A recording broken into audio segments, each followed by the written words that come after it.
vengeance. Je n'arrivais pas à croire tout l'effort que j'avais mis dans l'organisation de son anniversaire. C'était mon idée depuis le début. Chaque détail, chaque euro, chaque nuit tardive passée à tout planifier. Je voulais que tout soit parfait pour elle.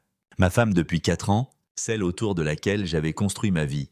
Le lieu choisi était un magnifique toit-terrasse en plein centre-ville, avec une vue sur l'horizon urbain qui vous laissait bouche bée. J'avais commandé un gâteau à 5 étages, un mélange de chocolat et de vanille. Ses saveurs préférées. Il y avait aussi une tour de champagne, comme dans les films, avec des verres empilés si haut qu'ils scintillaient sous les guirlandes lumineuses que j'avais payé un supplément pour faire installer.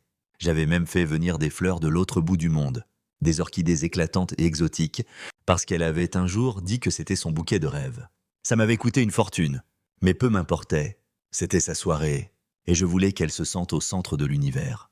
Je me tenais là, dans mon plus beau costume, la regardant rire et discuter avec nos 60 invités, amis, famille, des gens que nous connaissions depuis toujours.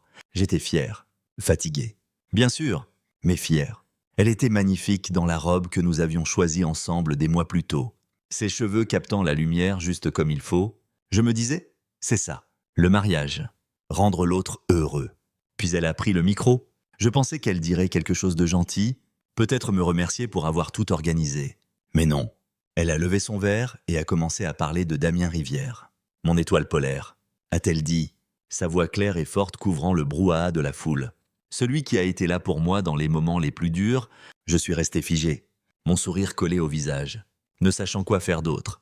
Damien, le collègue dont elle parlait parfois, toujours sur un ton anodin, auquel je n'avais jamais prêté attention. Ma poitrine s'est serrée, mais je me suis forcé à respirer, à attendre. Peut-être qu'elle parlerait de moi ensuite. Elle ne l'a pas fait. À la place, elle s'est tournée vers moi avec un petit rictus, comme si elle préparait une blague magistrale. Elle m'a tendu un sac cadeau, petit et léger, en disant « Pour toi, chérie ». Les gens ont ri, pensant que c'était mignon. J'ai ouvert le sac, m'attendant à une montre ou une cravate. Quelque chose de normal. Mais non.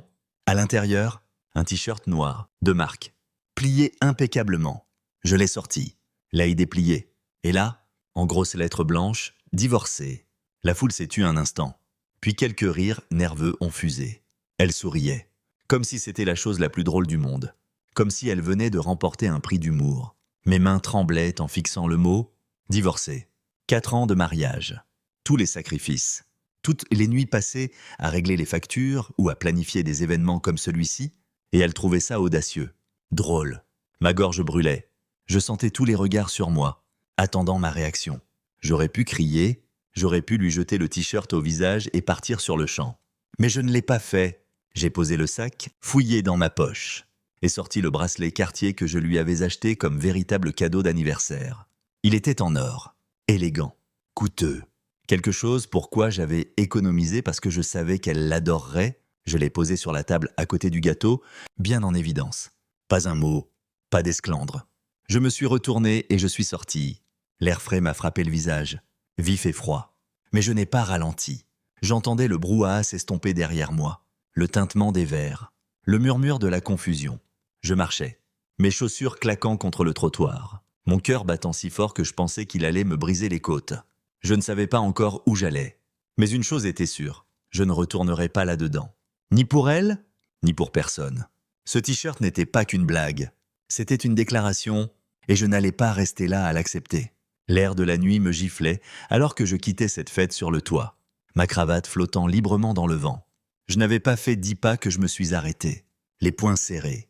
J'avais laissé le bracelet sur la table, son cadeau d'anniversaire, celui que j'avais passé des mois à choisir, celui que j'imaginais à son poignet avec ce grand sourire qu'elle me faisait autrefois. Il était là, abandonné, comme un trophée pour son petit numéro. Et ce t-shirt, divorcé, revenait sans cesse dans mon esprit, ces lettres blanches me perforant le crâne. Je ne pouvais pas en rester là. Je ne pouvais pas la laisser avoir le dernier mot. Pas après qu'elle m'avait humilié devant tous ceux que nous connaissions.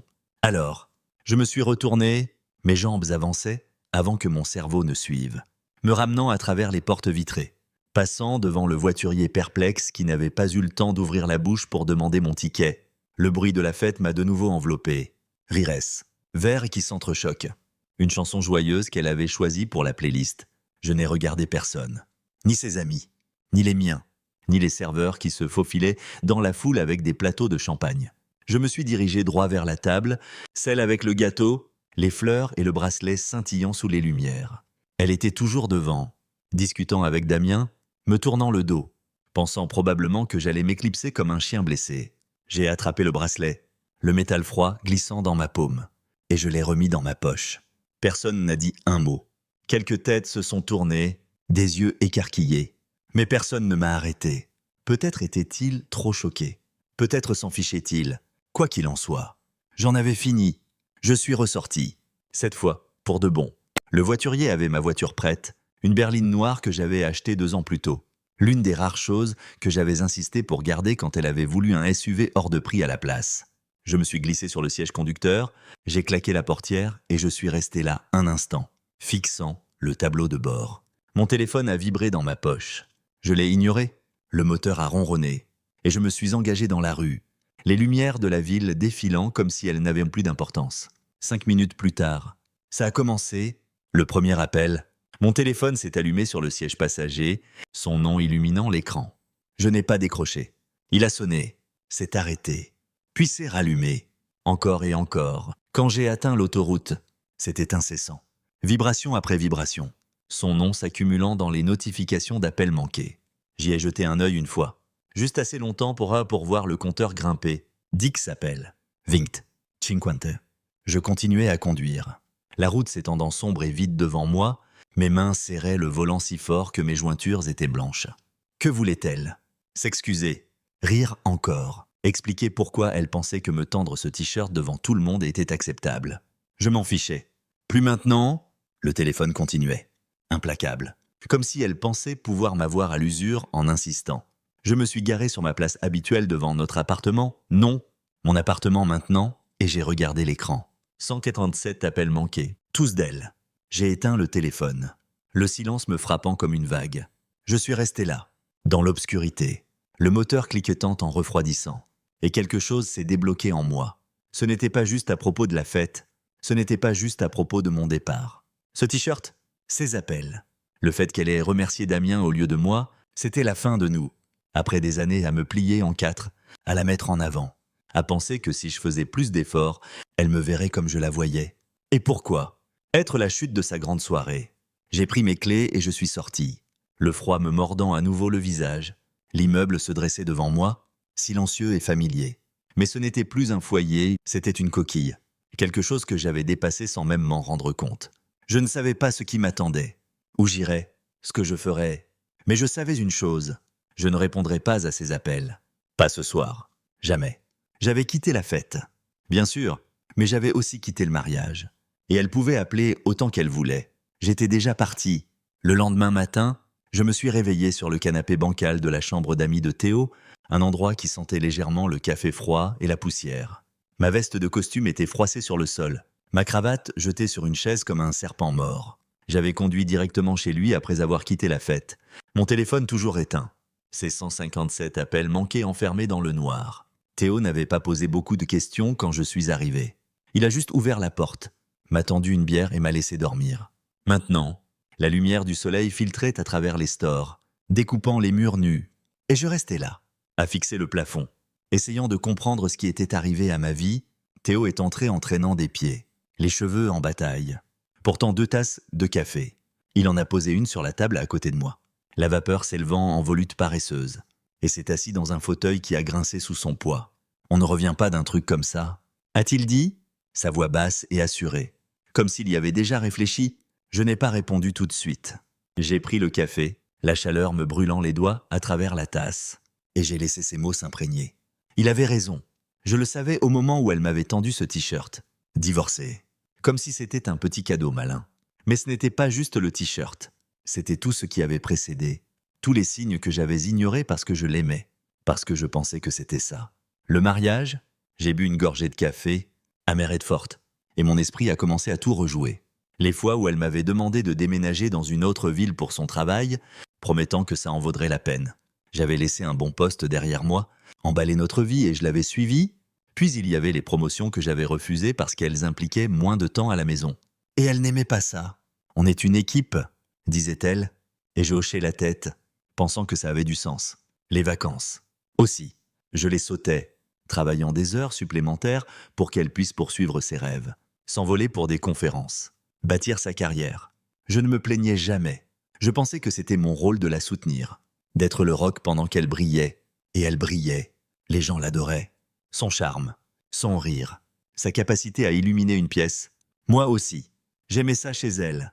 Mais la veille, sous ces guirlandes lumineuses que j'avais payées, elle avait brillé pour quelqu'un d'autre. Damienne Rivière. Son étoile polaire. Pas moi. J'ai posé la tasse, mes mains encore tremblantes de la veille. Et j'ai regardé Théo, je lui ai tout donné. Et je dis, la voix rauque, comme si elle ne s'était pas encore réveillée. Il a hoché la tête, s'adossant au fauteuil. Ouais, mec. Et elle t'a donné un t-shirt. Ça faisait mal.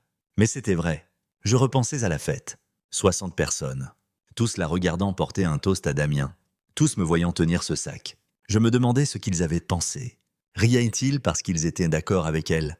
Avaient-ils pitié de moi? Ou s'en fichaient-ils?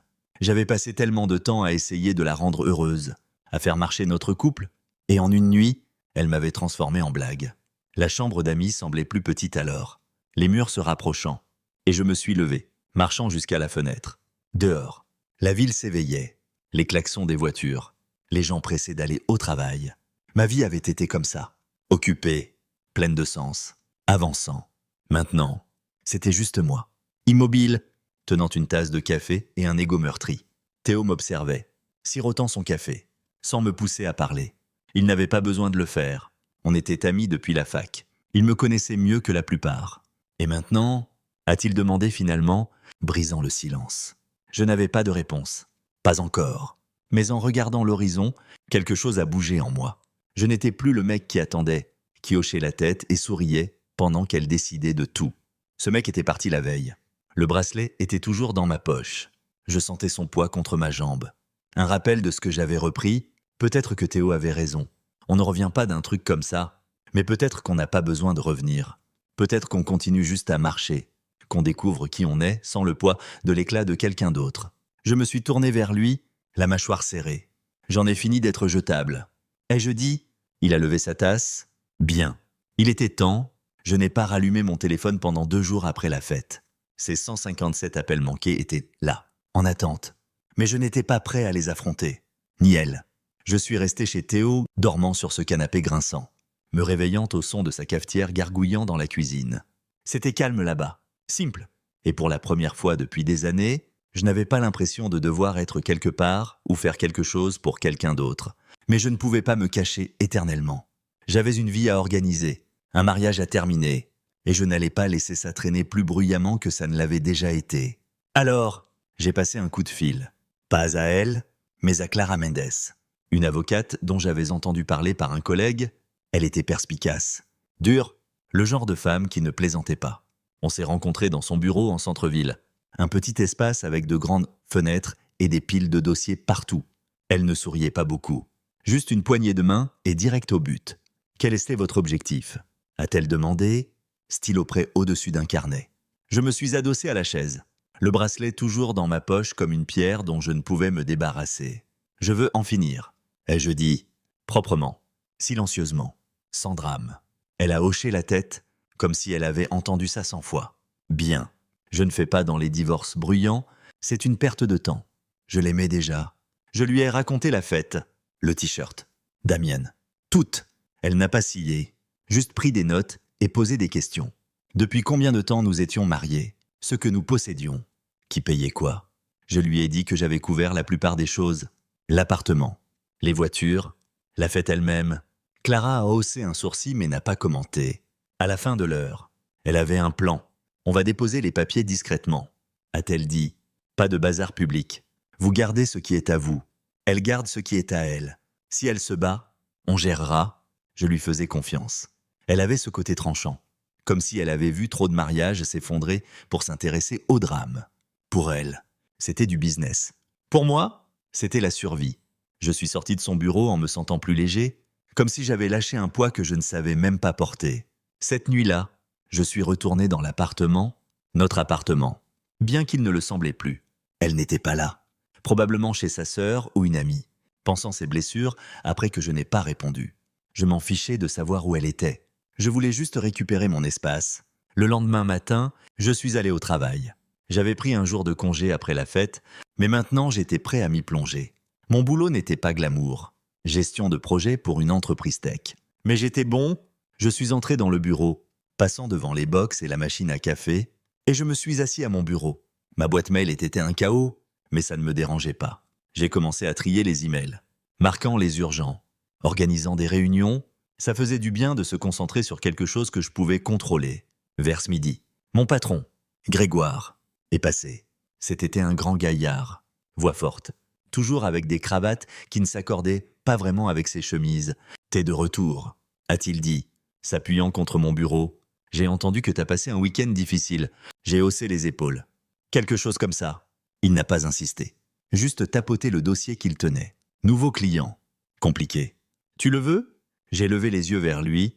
Normalement, j'aurais hésité. Les gros clients signifiaient de longues heures. Et elle détestait quand je travaillais tard. Mais elle n'était plus là. Ouais, ai-je dit. Je le prends. Grégoire a souri. C'est ce que j'aime entendre. Le reste de la journée a filé. J'ai plongé dans le projet. Une start-up qui avait besoin d'une refonte complète de son système, et je me suis perdu dans les détails. Tableau, calendrier, budget. C'était brouillon, compliqué. Et exactement ce dont j'avais besoin. Quand j'ai quitté le bureau, le soleil était couché, et ma tête était claire. J'ai arrêté de répondre à ces messages cette semaine-là. Ils avaient commencé après les appels. Course au début, comme « Où es-tu » ou « Faut qu'on parle ». Puis plus long, décousu, disant qu'elle ne pensait pas à mal, que c'était juste une blague. Je n'ai pas répondu. Clara avait les papiers prêts d'ici vendredi, et je les ai signés dans son bureau, la main ferme sur le stylo. Ce n'était pas une question de vengeance. Ce n'était même plus à propos d'elle. C'était à propos de moi. De reprendre la vie que j'avais laissée filer, Grégoire m'a appelé dans son bureau cet après-midi-là. « Tu assures ?» a-t-il dit. « Continue comme ça. On parle promotion. » J'ai hoché la tête, un petit sourire au coin des lèvres. Pour la première fois depuis des années, j'avais l'impression d'avancer. Pas pour elle, pas pour nous, mais pour moi, j'ai commencé à courir tous les matins avant le lever du soleil. Quand la ville dormait encore et que les rues m'appartenaient, ce n'était pas prévu. Un jour, je me suis réveillé chez Théo, la tête bourdonnante de tout ça. Et j'ai décidé que j'avais besoin de bouger. J'ai enfilé une vieille paire de baskets, un t-shirt et un short que je n'avais pas porté depuis des années, et j'ai pris la route. Le premier kilomètre était brutal. Mes poumons brûlaient, mes jambes semblaient en plomb, et j'ai pensé à faire demi-tour. Mais je ne l'ai pas fait, j'ai continué, un pas après l'autre, l'air froid mordant mon visage. Quand je suis revenu chez Théo, la sueur coulait dans mon cou, et ma poitrine se soulevait comme si j'avais livré une guerre. Ça faisait mal, mais ça faisait du bien. Comme si je me débarrassais de morceaux de l'homme que j'étais. J'avais passé tellement de temps à rester immobile, à attendre qu'elle me remarque, qu'elle ait besoin de moi, que j'avais oublié ce que ça faisait de se pousser soi-même. Après ça, c'est devenu une routine. Debout à 5 heures, dehors 5h15, courant dans le noir jusqu'à ce que le ciel devienne gris, kilomètre après kilomètre. Je me débarrassais du poids de tout ça. La fête, le t-shirt, les années où j'avais dit oui alors que j'aurais dû dire non. J'ai quitté l'appartement de Théo cette semaine-là, retournant chez moi à plein temps. Elle n'était toujours pas là, et je n'ai pas demandé où elle était. Clara lui avait fait parvenir les papiers de divorce, donc peut-être qu'elle se cachait, planifiant son prochain coup. Je m'en fichais. J'ai commencé à changer des choses. Jeter les coussins décoratifs qu'elle avait choisis, ceux que j'avais toujours détestés, et les ai remplacés par une couverture grise toute simple. J'ai réorganisé les meubles, transformant le salon en quelque chose qui me ressemblait. Mais ce n'était pas juste à propos de l'espace, c'était à propos de moi. J'ai installé un coin près de la fenêtre avec un petit bureau, une lampe et une pile de carnets. J'ai commencé à noter des choses, des idées, des projets. Des trucs que j'avais toujours voulu faire mais pour lesquels je n'avais jamais eu le temps ou le courage. Des tableaux de vision sont venus ensuite, accrochés au mur avec des photos de lieux que je voulais voir, de projets que je voulais mener. Je ne reconstruisais pas seulement une pièce, je me reconstruisais moi-même. Le travail est devenu intense, mais j'adorais ça. Le client que Grégoire m'avait donné était un cauchemar, exigeant, pointilleux, changeant d'avis constamment. Mais je gérais. Les nuits tardives au bureau se transformaient en matins tôt à courir, puis de retour au bureau avec un café à la main. J'étais fatigué, bien sûr, mais c'était le bon type de fatigue. Celui qui vient quand on fait quelque chose pour soi. Un jour, j'ai reçu un appel de Sacha, Un jeune que j'avais rencontré à un événement de réseautage un an plus tôt, il avait 25 ans. Peut-être plein d'idées, mais aucune idée de comment les concrétiser. J'ai une start-up, a-t-il dit. La voix rapide et l'excité. Avec mon pote Omar, on a besoin d'aide. Je les ai retrouvés dans un bistrot en centre-ville. Le genre avec des tables collantes et des serveuses qui vous appellent mon chou.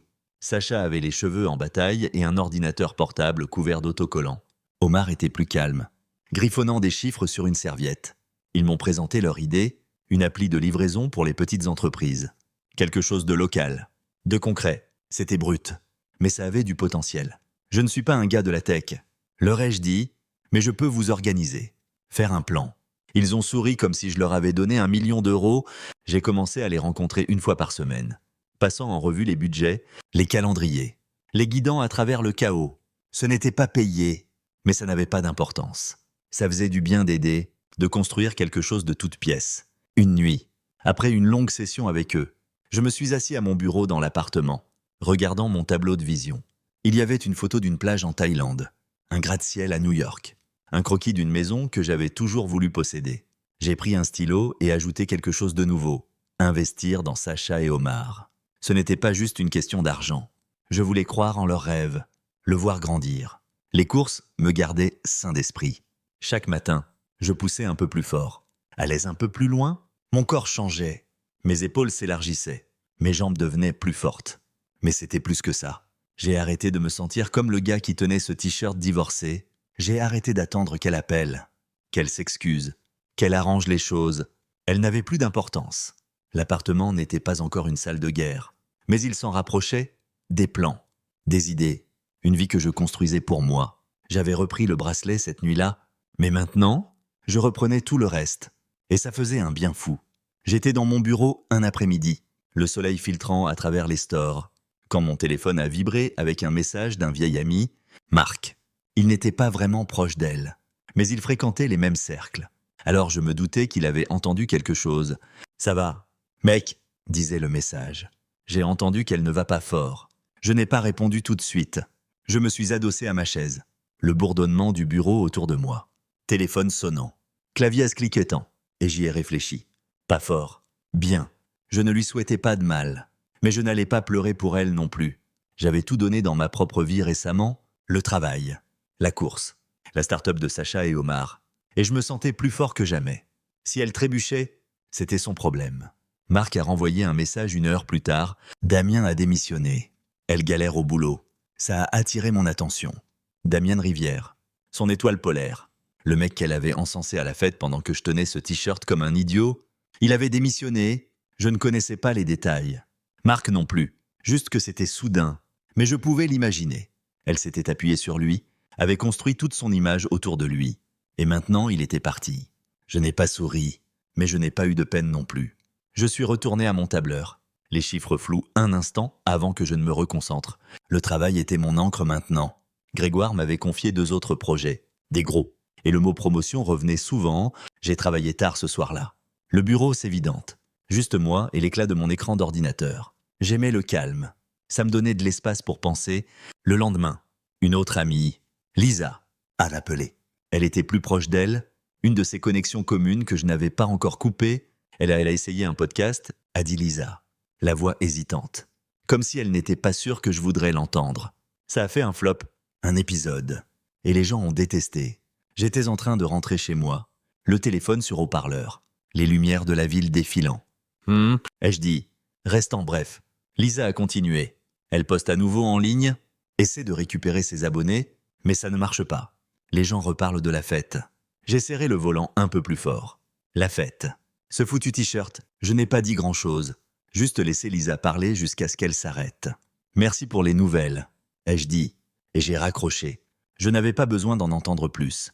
Elle s'effondrait, morceau par morceau, et ça ne me surprenait pas. Elle avait toujours été douée pour briller quand tout était facile. Quand quelqu'un d'autre, moi, Damien, peu importe, la soutenait.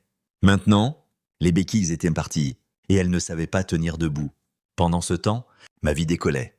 Grégoire m'a appelé dans son bureau 1 semaine plus tard, a posé un dossier sur son bureau et a dit « Tu parles à un séminaire le mois prochain, un truc local pour les entreprises.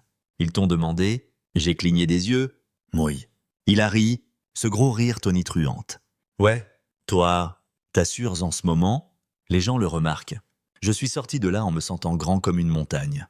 Un séminaire. Ce n'était pas énorme, mais c'était à moi. Quelque chose que j'avais gagné. Puis est arrivé le gros coup. Un email a atterri dans ma boîte de réception.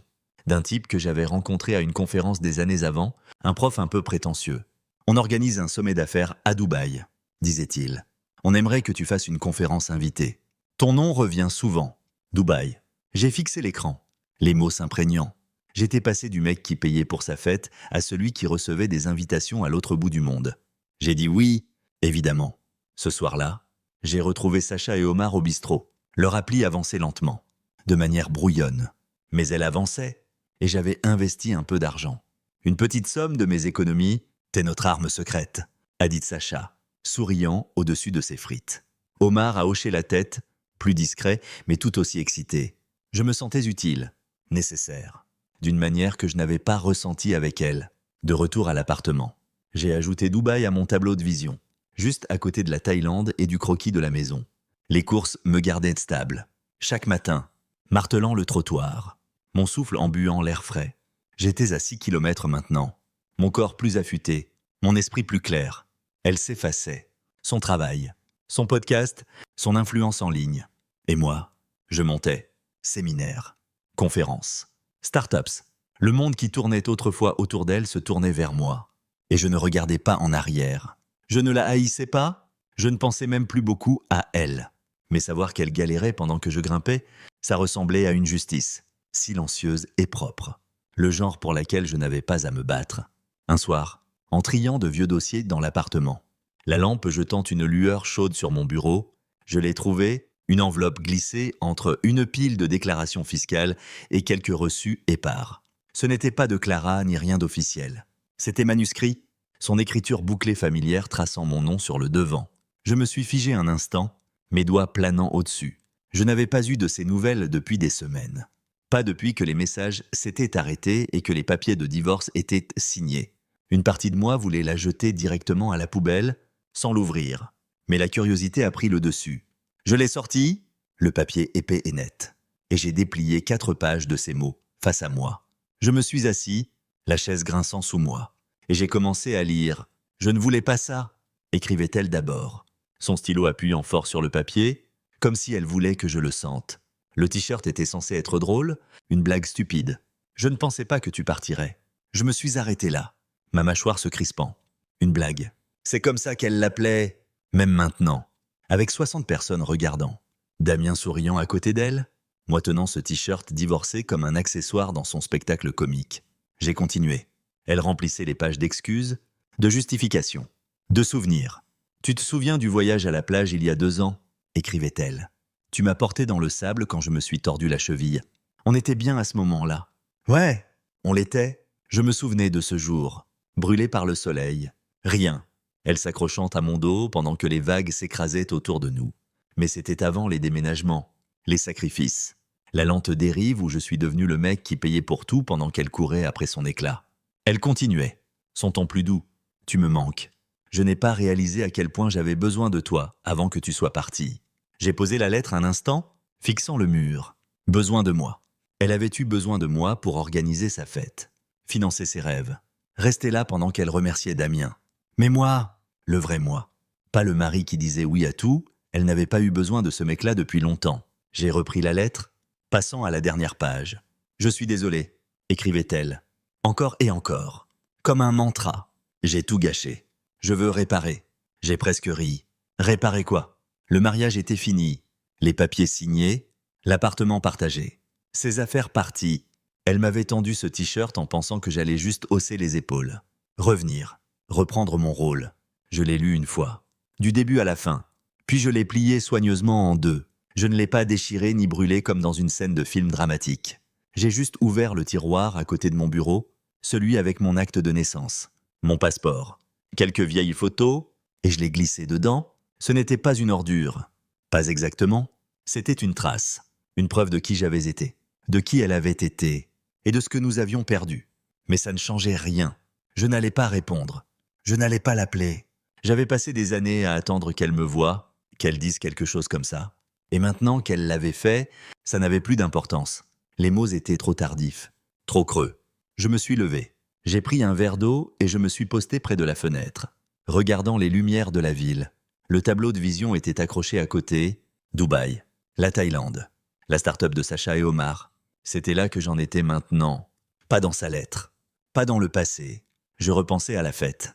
Ces rictus sur son visage quand elle m'avait tendu le sac. Elle ne l'avait pas voulu. Foutesses.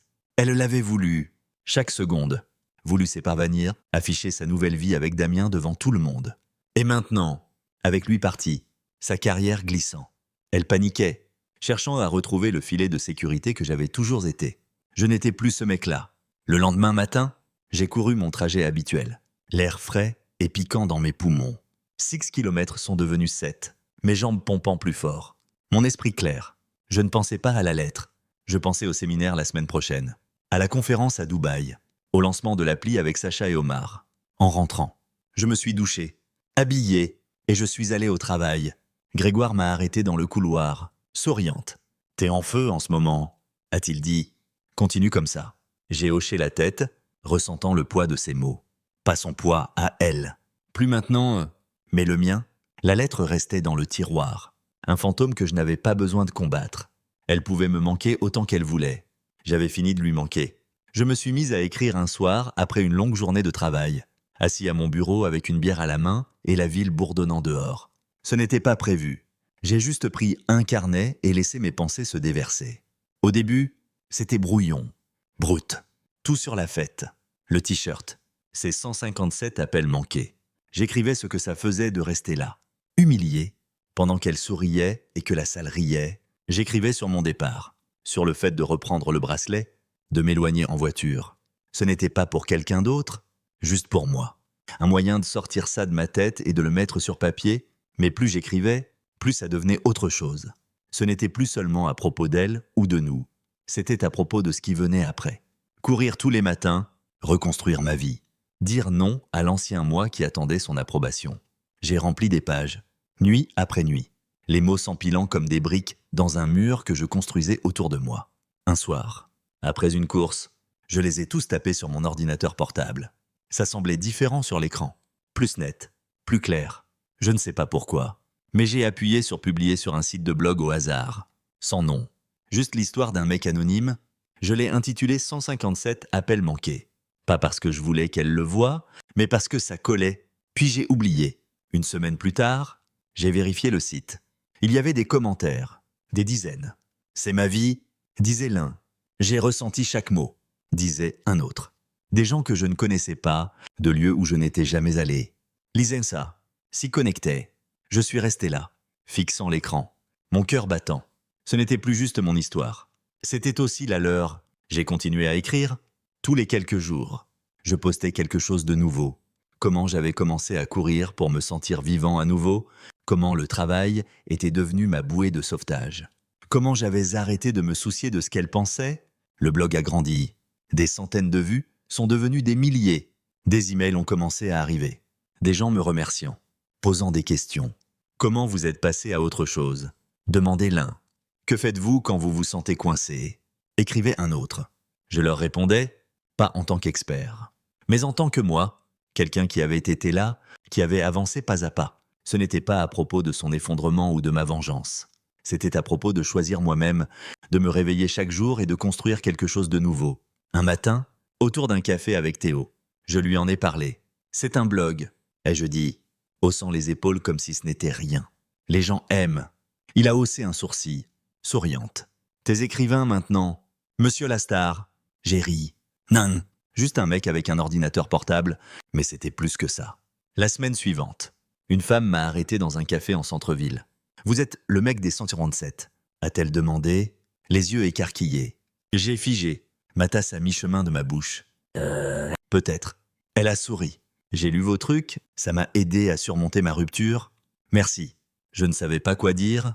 J'ai juste hoché la tête, marmonné quelque chose sur le fait que j'étais content que ça aide. Elle est partie, et je suis resté là, abasourdi. C'était réel maintenant, pas juste des mots sur un écran. Les gens me trouvaient, me reconnaissaient. Le blog est devenu un mouvement. J'ai lancé une newsletter, puis une page sur les réseaux sociaux. 157 appels manqués est devenu une chose. Les lecteurs l'appelaient comme ça. Le partageaient, se l'appropriaient. Des entreprises m'ont contacté, me demandant de parler, d'écrire pour elles. J'ai dit oui à quelques-unes. Des petits gigs au début, comme un atelier local où j'ai parlé de la reconstruction après une trahison. 50 personnes sont venues, pendues à mes lèvres, applaudissant à la fin. Puis des plus gros, des panels, des podcasts, un article invité pour un magazine.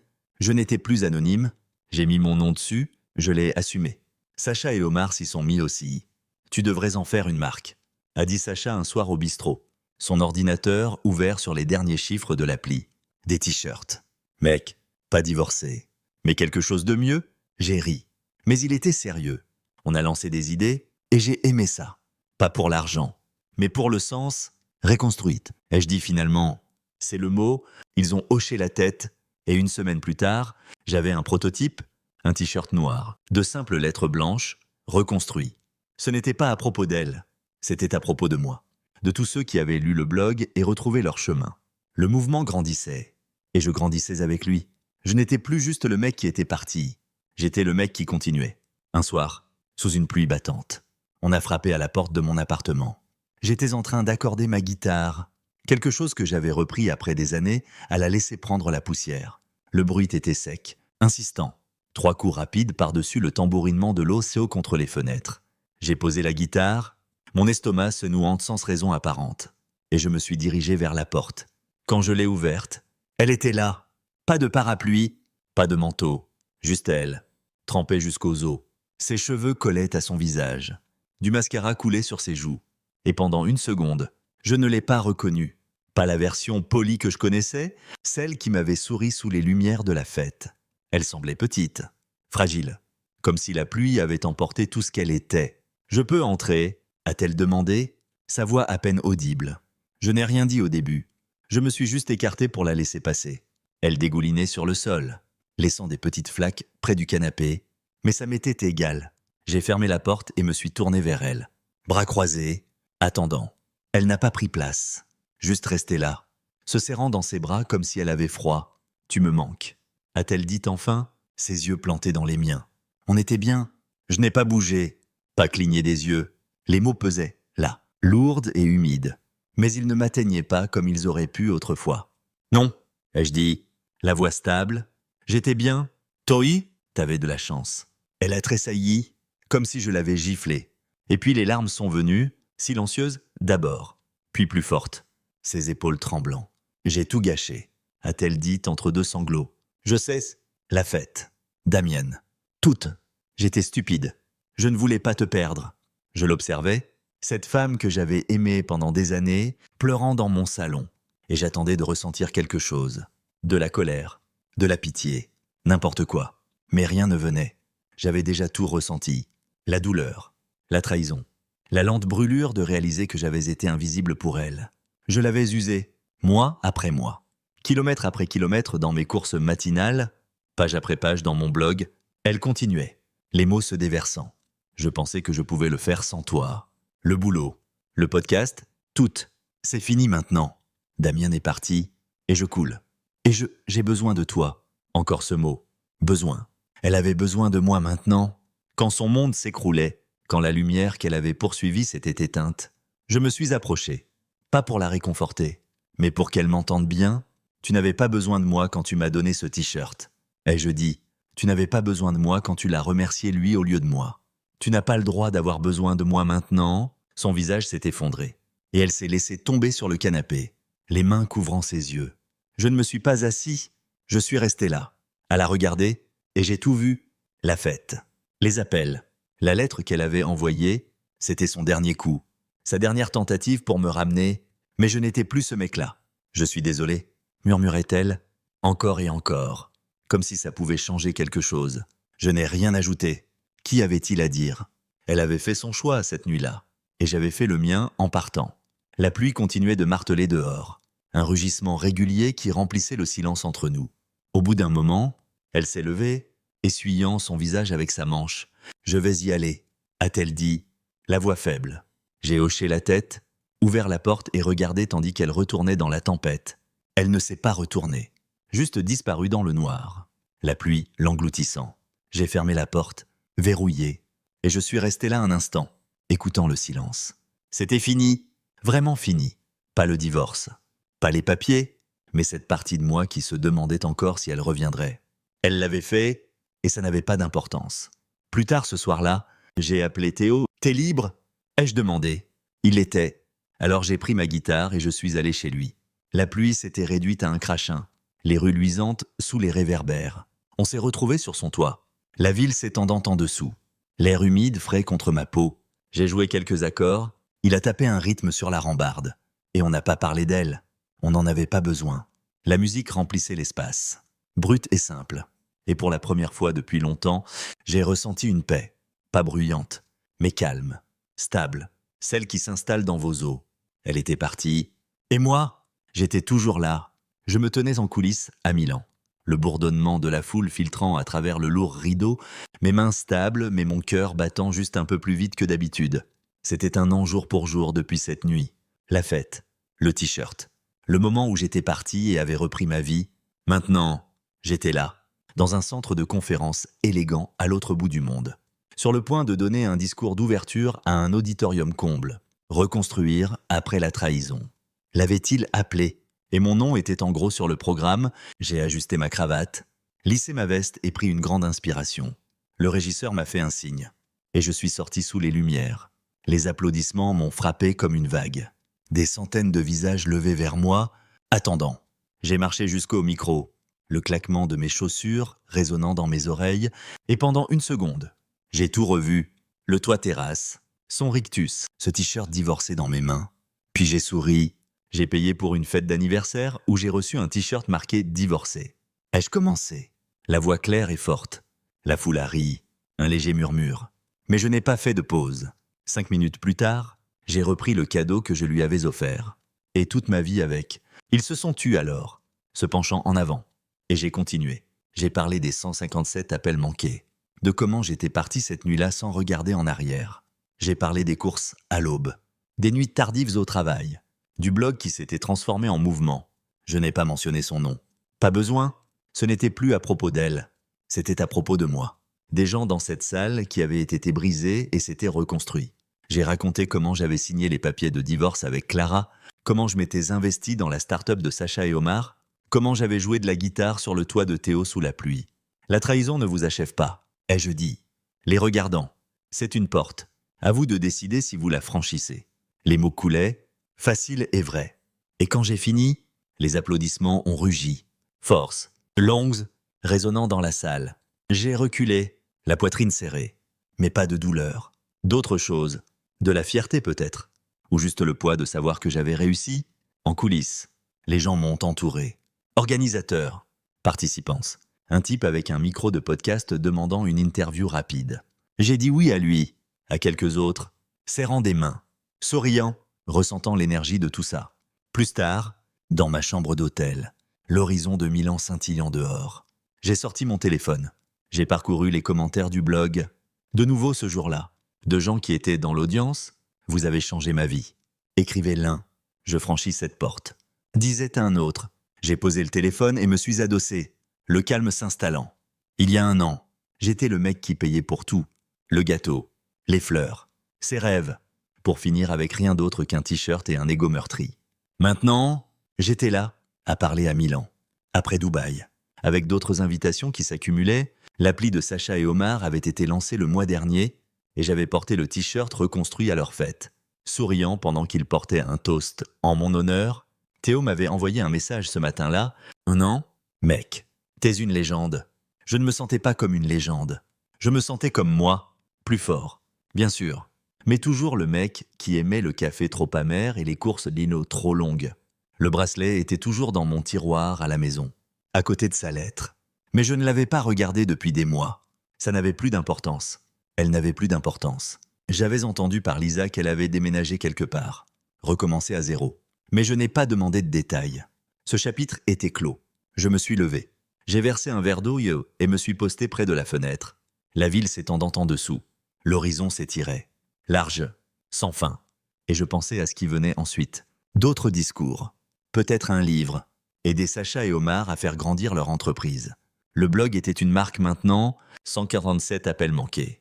Un cri de ralliement pour ceux comme moi qui avaient transformé la douleur en pouvoir. J'avais répondu à un appel cette nuit-là, celui que je m'étais fait à moi-même en partant.